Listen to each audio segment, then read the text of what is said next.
Bulletin का बाकायदा आगाज करेंगे और सबसे पहले बात करेंगे इलेक्शन कमीशन ने आइंदा आम इंतखाबात के लिए हल्का बंदियों का नोटिफिकेशन जारी कर दिया। कौमी असम्बली की 266 जनरल नशिस्तों पर हल्का बंदियों का नोटिफिकेशन जारी। डिजिटल मरदमशुमारी के तहत हल्का बंदियां मुकम्मल कर ली गईं। कौमी असम्बली के जनरल नशिस्तों की तादाद 266 हो गई है। सिंध असम्बली में जनरल नशिस्तों की तादाद 130 होगी, जबकि बलूचिस्तान असम्बली की जनरल नशिस्तें 51 होंगी। इस्लामाबाद में कौमी असम्बली की 3 सीटें होंगी। इलेक्शन कमीशन ने आइंदा आम इंतखाबात के लिए हल्का बंदियों का नोटिफिकेशन जारी कर दिया। कौमी असम्बली की 266 जनरल नशिस्तों पर हल्का बंदियों का नोटिफिकेशन जारी। डिजिटल मरदमशुमारी के तहत हल्का बंदियां मुकम्मल कर ली गई। कुछ बात करेंगे पेट्रोल की हुकूमत का पेट्रोल की कीमत बरकरार रखने का फैसला। वज़ीर आज़म ने डीजल की कीमत में 7 रुपये फी लीटर कमी की मंजूरी दे दी। लाइट डीजल की कीमत में 4 रुपये 52 पैसे फी लीटर कमी मंजूरी दे दी गई। मट्टी का तेल 3 रुपये 82 पैसे फी लीटर सस्ता करने की मंजूरी दे दी गई, जिसका बाकायदा तौर पर नोटिफिकेशन जारी कर दिया गया। हुकूमत का पेट्रोल की कीमत बरकरार रखने का फैसला। वज़ीर आज़म ने डीजल की कीमत में 7 रुपये फी लीटर कमी की मंजूरी दे दी, जबकि लाइट डीजल की कीमत में 4 रुपये 52 पैसे फी लीटर कमी की मंजूरी दी गई। मट्टी का तेल 3 रुपये 82 पैसे फी लीटर सस्ता करने की मंजूरी दे दी। दूसरी जानिब LPG की कीमतों में इजाफा कर दिया गया। ओगरा ने नोटिफिकेशन जारी कर दिया। इतलाक आज से होगा। ओगरा ने LPG की कीमतों में इजाफे का नोटिफिकेशन जारी कर दिया। 8 किलोग्राम का घरेलू सिलेंडर 45 रुपये 18 पैसे महंगा हो गया, जिसके बाद 11.8 किलोग्राम घरेलू सिलेंडर की कीमत 3007 रुपये हो गई, जबकि LPG की फ़ी किलो कीमत में 3 रुपये 82 पैसे फ़ी किलोग्राम इजाफा हुआ। LPG की नई कीमत 254 रुपये 86 पैसे फ़ी किलोग्राम हो गई। कीमतों का इतलाक 1 दिसंबर से होगा। आपको बता रहे हैं LPG की कीमतों में इजाफा कर दिया गया। ओगरा ने नोटिफिकेशन जारी कर दिया। शरीक चेयरमैन पीपल्स पार्टी आसिफ अली जरदारी कहते हैं कि हमारे यहाँ जो लोग मुल्क को आगे लेकर जाना चाहते हैं, उनको पीछे खींचने वाली बड़ी कुव्वतें हैं। अफसोस है इस्लामाबाद को नजर नहीं आता कि दिल बलूचिस्तान है। बलूचिस्तान की धरती पर बहुत बड़ा गम और दुख फैला हुआ है। मज़ीद कहा कि मैंने पाकिस्तान और आने वाले मुस्तकबिल के लिए ख्वाब देखे हैं। बिलावल भुट्टो, आसफा भुट्टो और आपने मिलकर पाकिस्तान बनाना है। हमने बिलावल भुट्टो जरदारी को अवाम का लीडर बनाना है। हमने कम से कम तनख्वाह 35,000 की। हमने बलूचिस्तान को पानी देना है। हमारे पास फार्मूला है। वो कोयटा में जलसे से खिताब कर रहे थे। पाकिस्तान को बताना चाहता हूं मैं आज, सब सुनते कानों को, सब समझते दिमागों को, सब देखती हुई आंखों को, कि बलूचिस्तान की धरती के नीचे एक बहुत बड़ा गम फैला हुआ है, एक दुख फैला हुआ है, और उस दुख पे हमने मरहम रखना है। कुछ हमने अपने दौर में रखा था, मगर वो कब नहीं है, वो पूरा नहीं है। अभी मैंने आपको, पाकिस्तान पीपल्स पार्टी ने आपको अपनी धरती का मालिक बनाना है। पाकिस्तान, हम दोबारा इस पाकिस्तान को हम रीडिफाइन करेंगे। पाकिस्तान कमजोर नहीं है, आप कमजोर नहीं हो। हर बंदा मेरे पाकिस्तान का, हर इंडिविजुअल जो है वो अमीर भी है, वो बाशऊर भी है और वो मेहनत कश भी है। सिर्फ उसको चैनलाइज करना है, उसको एक जगह पे लेके जाना है, वहाँ से उसको उठाना है। कोई कौम खुद ब खुद नहीं उठती, उसको लीडर उठाते हैं, लीडर चलाते हैं। हमारे यहाँ अफसोस है कि जो लीडर चलाना चाहता है, जो आगे लेके जाना चाहता है, तो उसको पीछे खींचने वाली बड़ी फोर्सेस होती है। दूसरी जानिब चेयरमैन पीपल्स पार्टी बिलावल भुट्टो जरदारी का कहना है कि कोई खिलाड़ी नौजवानों की नुमाइंदगी नहीं करेगा, मैं खुद करूंगा। नून लीग फेल हो चुकी। नून लीग को मुस्लिम लीग नून नहीं, महंगाई लीग से पुकारा जा रहा है। आजकल लोग चार्टर ऑफ इकोनॉमी की बात करते हैं। Peoples Party charter of economy लाएगी। मजीद कहा कि पीपल्स पार्टी आने वाला इलेक्शन जीतेगी। नौजवानों ने तकसीम, नफरत और इंतकाम की सियासत को दफन करना है। बलूचिस्तान का वजीर आला जियाला होगा।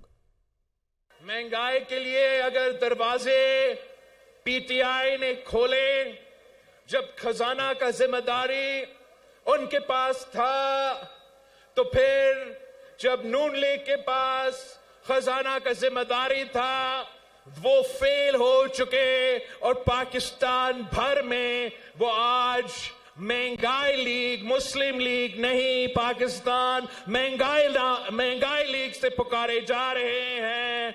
पाकिस्तान के अवाम को मालूम है कि ये सियासत के शोबाज है।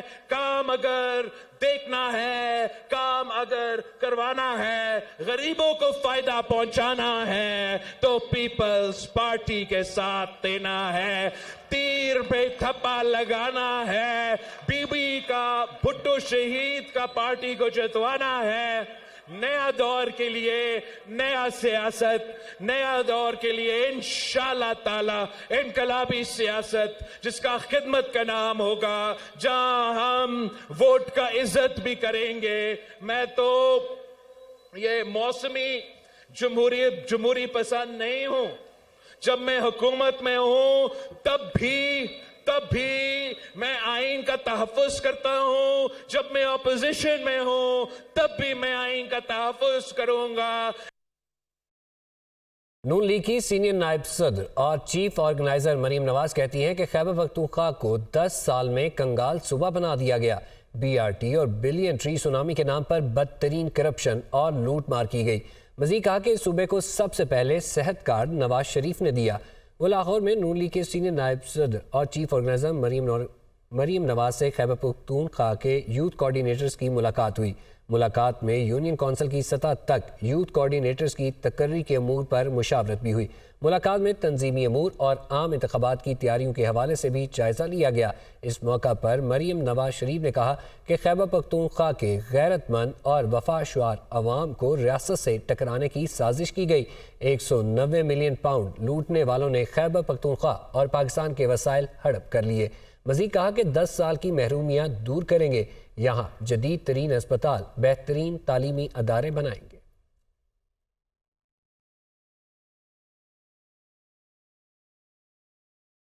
आसिफ अली जरदारी और बिलावल भुट्टो की कोयटा आमद पर बलूचिस्तान से ताल्लुक़ रखने वाली कई अहम सियासी शख्सियात ने पीपल्स पार्टी में शमूलियत का ऐलान कर दिया। पीपल्स पार्टी में शमूलियत इख्तियार करने वालों में बलूचिस्तान के साबिक सूबाई वजीर सरदार सरफराज डोमकी, साबिक सूबाई वजीर नसीबुल्लाह मरी, साबिक रुकन असम्बली समीना खान, कबायली शख्सियत लियाकत लहरी, हैदर डोमकी, हसन खान डोमकी और दीगर शामिल हैं। साबिक सदर आसिफ अली जरदारी सरदार सरफराज डोमकी की रिहाइशगाह पहुंचे। सरदार सरफराज डोमकी ने उनकी मौजूदगी में पीपल्स पार्टी में शमूलियत का ऐलान किया। खबर शामिल करेंगे। जस्टिस मुजाहिर नकवी ने जुडिशल कौंसिल के जारी करदा दोनों शोकाज नोटिस सुप्रीम कोर्ट में चैलेंज कर दिए। केस ओपन कोर्ट में चलाने और शोकाज नोटिस कलअदम करार देने की इस्तदा भी की गई। दूसरी तरफ जस्टिस मुजाहिर नकवी ने 3 रुकनी कमेटी को भी खत लिख दिया। कहते हैं मेरी दरख्वास्तें खुली अदालत में समाअत के लिए मुकर्रर किए बगैर फैसला दिया गया तो आइन के खिलाफ होगा। इस्लामाबाद से रिपोर्टिंग की। जस्टिस मुजाहिर नकवी ने जुडिशल काउंसिल के दोनों शोकाज नोटिस सुप्रीम कोर्ट में चैलेंज कर दिए। केस ओपन कोर्ट में चलाने, शोकाज नोटिस कलअदम करार देने की इस्तदा। जस्टिस मुजाहिर नकवी ने वकील ख्वाजा हारिस के तवस्सुत से आईनी दरख्वास्त दायर कर दी। जस्टिस मुजाहिर नकवी ने अपनी दरख्वास्त में कौंसिल की कार्रवाई और बिलखुसूस गुज़िश्ता समाअत पर जारी किए जाने वाले तफसीली नोटिस को चैलेंज किया है, जिसमें उनसे 10 इल्जामात पर जवाब मांगा गया था। जस्टिस मुजाहिर नकवी ने अपनी दरख्वास्त में कहा है कि जुडिशल काउंसिल ने उनकी जानिब से जजेस पर उठाए गए एतराज़ात पर कोई फैसला नहीं किया। दूसरा शोकाज जारी करने से पहले उठाए जाने वाले एतराज़ पर फैसला करना जरूरी था। जस्टिस मुजाहिर नकवी की जानिब से दरख्वास्त में वफाकी हुकूमत, सदर ममलिकत, जुडिशल काउंसिल को फरीक बनाया गया है। दूसरी तरफ जस्टिस मुजाहिर नकवी ने 3 रुकनी कमेटी को भी खत लिख दिया। जस्टिस मुजाहिर नकवी ने खत में कहा कि प्रैक्टिस एंड प्रोसीजर कानून के सेक्शन 3 के तहत आप आर्टिकल 184(3) की दरख्वास्त 14 रोज में समाअत के लिए मुकर्रर करने के पाबंद हैं। मैंने 20 नवंबर से 30 नवंबर को सुप्रीम जुडिशल काउंसिल की कार्रवाई के खिलाफ 2 दरख्वास्तें दायर की। दोनों दरख्वास्तों में अदालत से उबूरी रिलीफ की इस्तदा की। दरख्वास्तें दायर करने के बावजूद सुप्रीम जुडिशल काउंसिल मेरे खिलाफ कार्रवाई जारी रखे हुए है। दरख्वास्त समाअत के लिए मुकर्रर न करना मेरे बुनियादी हुकूक की खिलाफ वर्जी है। दरख्वास्त में खुली अदालत में समाअत के लिए मुकर्रर किए बगैर फैसला दिया गया तो आइन के खिलाफ होगा। दरख्वास्त ऐसे बेंच के सामने समाअत के लिए मुकर्रर की जाए जिसमें जुडिशल काउंसिल के मेंबरान जज शामिल न हों। उधर लाहौर की मकामी अदालत ने पंजाब असम्बली में गैर कानूनी भर्तियों के मुकदमे में परवेज इलाई के जुडिशल रिमांड में 14 रोज़ की तौसीह कर दी। अदालत ने आइंदा समात पर एंटी करप्शन से मुकदमे का चालान तलब कर लिया। मोहम्मद इशफाक की रिपोर्ट देखिए। जेल हुकाम ने साबिक वज़ीर आला पंजाब चौधरी परवेज इलाई को मुख्तलिफ मुकदमात में FIA स्पेशल सेंट्रल कोर्ट पेश किया। पंजाब असम्बली में गैर कानूनी भर्तियों के मुकदमे में जुडिशल मजिस्ट्रेट ने परवेज इलाई के जुडिशल रिमांड में 14 रोज़ की तौसीह कर दी। अदालत ने आइंदा समात पर मुकदमे का चालान भी तलब कर लिया। मनी लॉन्ड्रिंग के एक और मुकदमे में वकील ने एतराज़ आयद किया कि गुज़श्ता समात पर FIA की जिस दरखास्त पर मोनस इलाई के खिलाफ इश्तिहारी की कार्रवाई शुरू की गई है वो दरखास्त अदालत में दी ही नहीं गई। अदालत ने रिमार्क्स दिए कि आपका एतराज़ नोट कर लिया है, अदालती हुक्म में वजाहत करेंगे। स्पेशल सेंट्रल अदालत ने परवेज इलाई और मोनस इलाई के खिलाफ मनी लॉन्ड्रिंग के मुकदमे की समाअत 14 दिसंबर तक मुलतवी कर दी। कमरा अदालत में गैर रस्मी गुफ्तगू में परवेज इलाई ने कहा कि नवाज शरीफ इस वक्त लाडले हैं, लेकिन जो मर्जी कर लें, वोट की पर्ची से ही तब्दीली आएगी। न्यूज़ स्टूडियो से फिल वक्त इतना ही। जाते हुए आप देखें ट्रेलर व्हाट इफ का।